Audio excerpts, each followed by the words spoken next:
처음은 확실한 거지. 네, 처음이. I really envy you, because you've just stumbled upon another insanely thrilling, full-on adrenaline rush of a film. If you finish watching and feel it's boring, you can come back and slap me in the face. The 19-rated Korean crime drama we're talking about today is absolutely top tier in Asia, with shockingly bold content and a storyline that goes completely off the rails. Once it was released, it crushed dozens of popular shows airing globally at the same time. Why did it pull that off?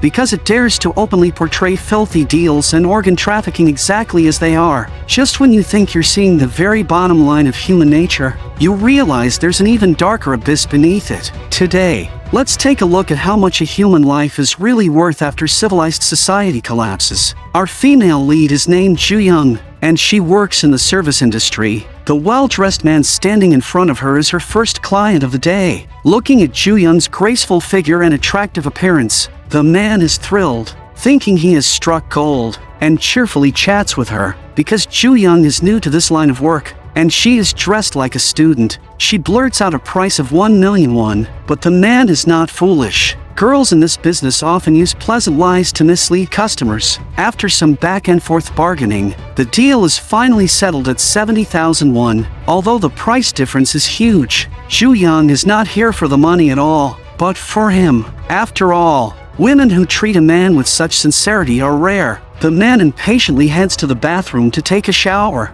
leaving the bored Ju Young to step outside and wait, wandering into the lounge to pick out clothes. When she returns to the room, a group of men suddenly appears, holding auction numbers and large amounts of cash, while the room is already filled with various shady figures. With orders being issued over the phone, a live organ auction officially begins, and the item up for auction is none other than the man who just went to shower. It turns out this was never a place for men to indulge themselves, but the darkest underground organ trade site in Korea. Because here, there is only a first time and a last time, and no one has ever walked out alive. Looking at the fresh goods laid out on the bed, the buyers eagerly crowd around, clearly all in need of internal organs. The auction starts with the man's kidneys. Since people have two, greedy traders aim to maximize profit by starting the second kidney at the final price of the first, making bidders extremely cautious when raising bids for the first one. After an entire round of bidding, the price only reaches 50 million won. Just when it seems the auction will proceed steadily, the sudden appearance of one man completely disrupts the scene. 제발 돈 더 올리지 마세요. 저희 아버지가 지금 많이 아프시거든요.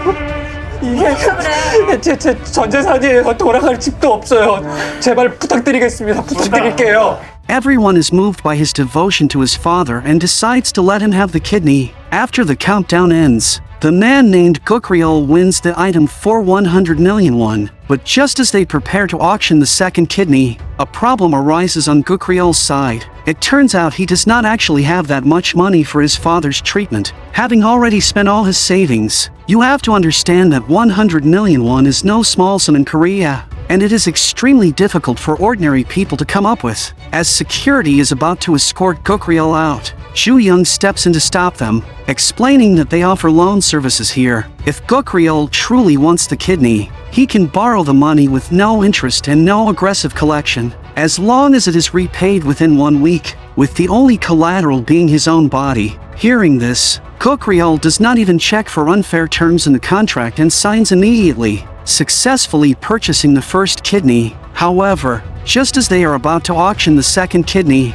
a buyer suddenly asks Ju Young how old the man is. She has no idea, but recalls that when he paid earlier, he took out a wallet, which likely contained his ID. When she takes out the ID, she is shocked to discover that the man is actually a police officer. Before Ju Young can react, the building suddenly starts shaking violently, as if an earthquake has struck. If the auction continues and the hotel collapses, everyone would be finished. The buyers begin shouting to leave, but after all the effort to gather everyone, there is no way they would be allowed to walk away so easily. At that moment, the person in charge of the hotel arrives, and to calm the buyers, he lies that a tunnel is being built nearby and that such shaking happens every day, telling everyone not to worry. After hearing this, the buyers seem to lose all rational judgment and actually believe his nonsense. Ju-young, however, is deeply uneasy and immediately tells the manager that the man is a police officer.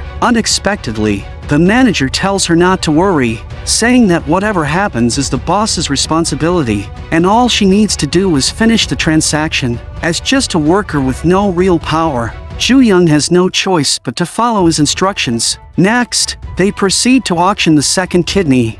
1억 3,250. Amid the crowd's countdown, Kukryul successfully purchases the police officer's second kidney. He is overjoyed, shouting his father's name toward the sky, because nothing matters more than his father's survival. But what no one expects is that his shout, combined with a powerful earthquake, causes the entire building to collapse.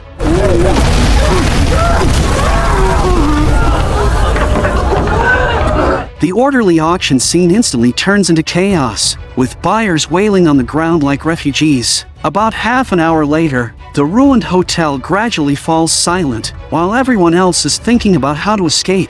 Kukryul is the only one who keeps questioning Ju-young about where he can collect the 2 kidneys he just paid a huge sum for. But with something like this happening, Ju-young has no time to deal with him at all, and instead tells Kukryul to go find the person in charge. At that moment, the walkie-talkie keeps broadcasting the boss's voice, revealing that he ran into trouble during the earthquake and urgently needs the manager to come rescue him. Unexpectedly, after hearing this, Ju-young takes advantage of everyone being distracted and secretly hides the walkie-talkie, because a sinister idea has already begun to form in her mind. Meanwhile, the still entangled Kukryul gets into a scuffle with the manager, and in a moment of carelessness, he is pushed into a deep pit. Since everyone else is searching for an exit, only Ju-young and the manager are left in the room. She then approaches the manager and asks if he wants to make a fortune, explaining that she knows where the boss's money is hidden, and that she wants to use him to eliminate the trapped boss and escape together, so they can both get rich. After all, the police will arrive sooner or later, and instead of letting them uncover the filthy underground dealings, it is better to take the money and disappear, because in the current situation, one more death would go completely unnoticed. At that moment, the abandoned building shakes again, just in time to send the police officer on the hospital bed tumbling into the pit. This makes the manager burst into laughter, after which he walks toward the edge of the pit and calls for Ju-young to come over with him. However, the moment Ju-young arrives, the manager pretends to agree with her plan, grabs her hand, and throws her straight into the pit. The manager intends to keep the boss's money all to himself. Fortunately, there happens to be a fish pond directly beneath the pit, which saves Ju-young's life. Just as Ju-young struggles to swim to the edge, a pair of large hands suddenly grabs her and pulls her up. It turns out this is the basement of the entire building, a place specifically used to dispose of bodies, where victims whose organs were removed are crushed and then dumped into the pool to feed the fish. The ones responsible for this work are a pair of twin brothers whose intelligence is questionable, and who frequently get into fights over trivial arguments. As foolish as they are, they never use weapons when they fight, because they still need to work hard to support their elderly mother at home. Taking advantage of this moment, Ju-young quickly tries to escape, but after circling around for a long time, she finds that only one room remains locked. Just as she searches for a tool to break in, she sees the police officer who fell earlier, now tied up by the reconciled brothers, clearly about to be dealt with. Fearing that her own fate will mirror the officers, Ju-young grabs a steel rod and jams it into the crushing machine, causing the brothers' work equipment to spark and smoke. Hearing the noise, the brothers rush over, while Ju-young runs to the officer's side. At this moment, 뒤에 봐봐. 저 끝에 문 하나 있잖아. 바로 위에 환풍구 있는 거 보여? 보여. 저 새끼들 피해서 뛴 다음에 나를 거기 가서 목마 태워서 올려. the officer is so terrified that he has completely forgotten everything Ju-young did to him earlier. After Ju-young frees him, the two quietly run toward the ventilation duct and carry out their plan. But the officer never expects that after successfully helping Ju-young escape, she leaves without looking back, abandoning him alone outside the door. This makes the officer panic, because the two brothers have already noticed him. Fortunately, at the critical moment, the hotel's broadcast system suddenly comes on. 사장님은 일단 돌아가셨고 자 됐으니까 깔끔하게 마무리하자. 파이팅! Hearing what the manager says over the broadcast, the brothers immediately break down crying, because in their eyes, whoever gives them work is their lifesaver. The officer flees in panic, and the older brother mistakenly believes the policeman killed the boss, clenches his fists, rushes over, and pins the officer to the ground, beating him brutally. Just as he is about to strangle the officer to death, someone suddenly appears from behind and strikes the older brother with an axe. And this person is Gokryol. 개같이 뒤질라고 진짜. 야, 너 왜 문 빨리 안 열었어? 그냥 돌리면 열리는 거구만. 내가 아저씨 풀어주겠다고 했지. 이제 나가면 문 열어주겠다고 했어? The officer is furious and helpless over Ju-young's words, yet he can do nothing about it, because figuring out how to escape the ruins is the real problem now. However, while he is searching for a suitable pair of shoes, Gokryol suddenly appears behind him and asks how his body is doing, since the 2 kidneys he bought are still inside the officer. Worried that the officer might catch cold and affect the organs, Gokryol even thoughtfully puts a raincoat on him, deeply moving the officer, who finally feels someone cares about him, completely unaware that Gokryol's concern is only for the kidneys at his waist. As the younger brother outside desperately tries to break down the door, the officer runs forward, with Gokryol gripping the axe and following closely behind, terrified that the kidneys might suffer even the slightest harm. While they clear debris from the ruins, Gokryol finally can no longer hold back and blurts out what he has been thinking. 아까 아저씨 콩팥을 제가 무슨 소리예요? 모른 척 하지 마요. Seeing the officer continue to pretend he knows nothing, Gokryol directly points at the officer's kidneys and says that he already bought them with a loan. Hearing this, the officer is completely stunned, thinking the kid must be out of his mind to say something so bizarre, so he ignores him, while Gokryol continues to cling stubbornly behind. With 3 people all unable to make sense of things, they have no choice but to focus on finding an exit first. After relentless effort, they finally push down a blocked door in the ruins. Just as escape seems within reach, Gokryol suddenly grows anxious again and forces the officer to promise that once they get out, he will give him 1 kidney. The officer's situation is already tragic enough, and now he has a persistent follower demanding his kidney. This finally makes the officer explode in anger, unleashing a furious scolding at Gokryol. Seeing that the officer refuses to acknowledge the deal, Gokryol loses patience, flips him over with a shoulder throw, and locks his arm around the officer's neck, attempting to take what he wants by force. Realizing his opponent is trained and that he is about to suffocate, the officer quickly gives in. But once both of them calm down, they discover that Ju-young has disappeared, and that the only staircase leading out has been blocked by her. With no other choice, the 2 are forced to search for another way out. Staring at the massive pit in the center of the hotel, Gokryol suddenly comes up with an idea. He takes a running start, leaps forward, grabs onto a steel beam, and then pulls himself up to the 2nd floor with a powerful pull-up, while the officer stands there in shock.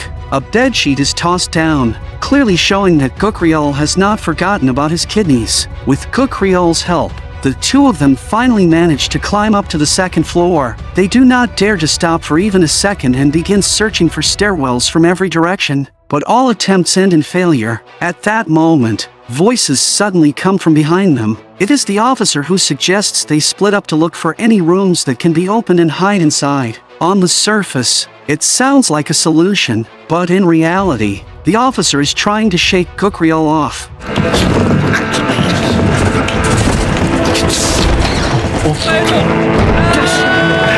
The officer rummages through the room, searching for something useful to defend himself, but after turning everything upside down, he only finds a pair of shoes and some useless cosmetics. Hearing the sounds of fighting outside, the officer quickly picks up a spray can from the floor and crouches by the door, preparing for a sneak attack. Unexpectedly, the door lock is smashed apart by an axe. At first, he thinks it is Gokryol, until the younger brother appears and, like lifting a chicken, hurls the officer straight out of the room. Strangely enough, the 2 brothers do not hurt the officer, but instead search the room for the boss's body, wanting to give him a proper burial. The moment the officer is thrown out, Gokryol, who has been hiding nearby, immediately charges out, determined to deal with this despicable officer and reclaim the kidneys that belong to him. Unfortunately, his arm is crushed by the door, and with only one usable arm, Cocriol is no match for the officer and is knocked to the ground in just a few moves. Seeing how vulnerable Cocriol is now, the corrupt officer rushes to the edge of the pit,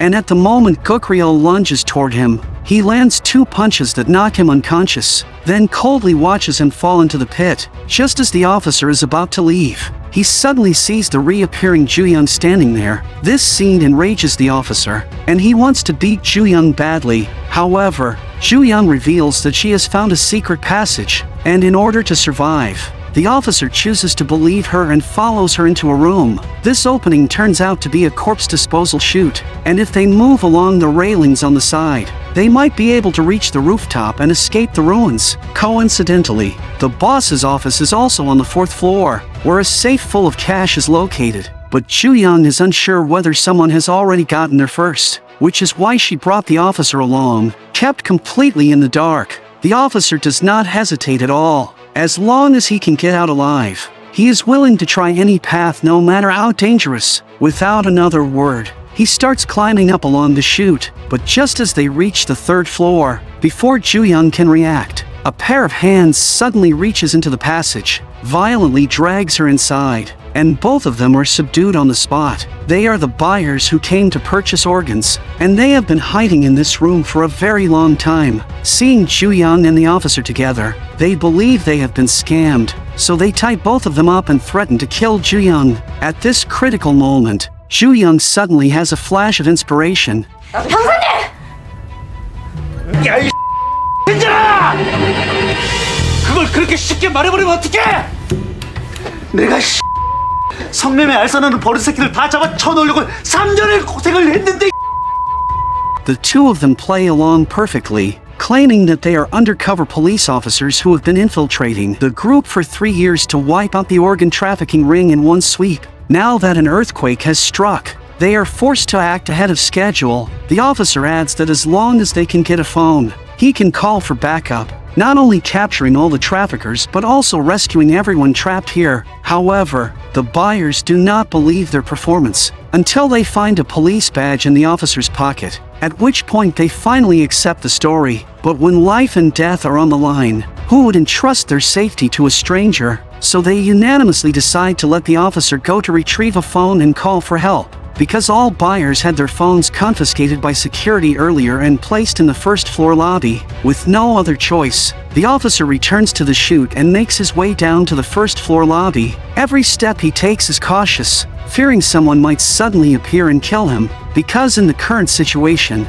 surviving the building is the only thing that matters. By sheer coincidence, the officer runs straight into Cocriol, and at this point, Cocriol is consumed by rage, terrifying the officer the moment they meet. Fortunately, Cocriol shows no hostility toward him, because the 2 kidneys are still inside the officer's body. To pour out his heart, Cocriol lifts his clothes and reveals that he once gave his own kidney to his father, but due to incompatible blood types, he had to sell everything he owned to come here and bid for kidneys. Now, the officer is the only hope left to save his father. 노력 말고 약속을 하라고. 가 생각만 하지 말고. 알겠습니다. 책임지겠습니다.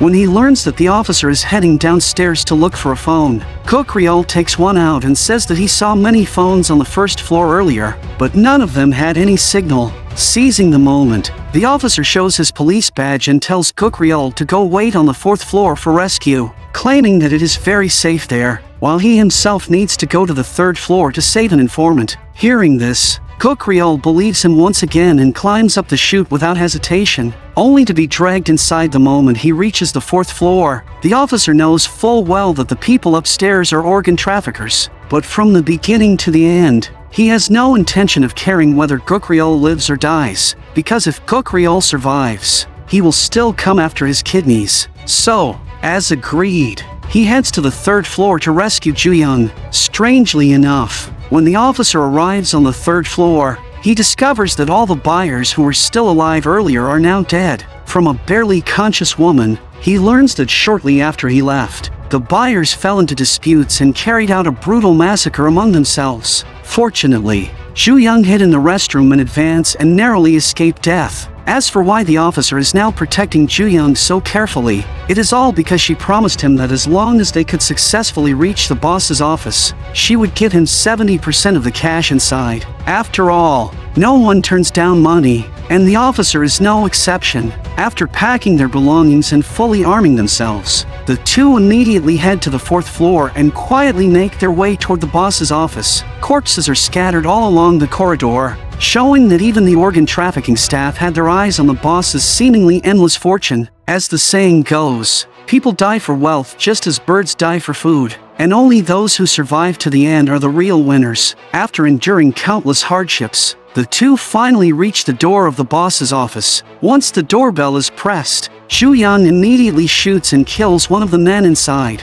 The man hiding behind the office turns out to be the cunning manager. Upon learning that Zhu Yang and the officer are here for the money, the manager quickly admits everything, saying that he has been interrogating the boss for an hour. But the boss is extremely stubborn and refuses to reveal where the money is hidden, so he tells them not to waste any more words. Hearing this, the officer flies into a rage and stabs the manager repeatedly in the chest, because arguing with someone like him is completely pointless. After that, Zhu Yang picks up the axe and chops off the boss's arm. The two move beneath the central air conditioning unit, and when they open the cover, they indeed find a safe inside with its indicator light on. After trying all of the boss's fingers and still failing to open it, the officer licks the boss's fingers clean and presses the fingerprints again, and sure enough, the safe door finally opens. At the sight of the money, the officer is as happy as a 3-year-old child, completely forgetting all his troubles as he stuffs cash non-stop into his backpack. After filling 2 large bags to the limit, only then does he remember Gukriel lying on the ground. 내가 약 좀 죽여서 미안한데 대신에 저기 있잖아. 저거 남은 거 너 다 가져, 알았지? 가만있어, 우리 빨리 가자. In the end, the two resurface from an artificial lake, but to their shock, Gukriel has somehow escaped from the ruins as well. This forces the officer to admire Gukriel's astonishing will to survive. At the end of the story, the 3 of them climb up to a mountain with their phones, hoping to find a signal and call for help, only to discover that Korea has not only suffered a massive earthquake, but has also been completely engulfed by lava from a volcanic eruption. None of them could have imagined that because of this accident, they have become the last people in Korea. They escape from one enclosed hell, only to enter a much larger one. This escape leaves no true winners, as everyone pays a heavy price. The crimes of the organ trafficking ring may be buried beneath the rubble, but human greed and struggle never truly end. Just like the double meaning of the word worth, it refers both to the price of human organs and to the value of humanity itself. When life is openly priced, human nature gradually loses its way in the flood of profit. And that is where today's story comes to an end. I look forward to seeing you next time.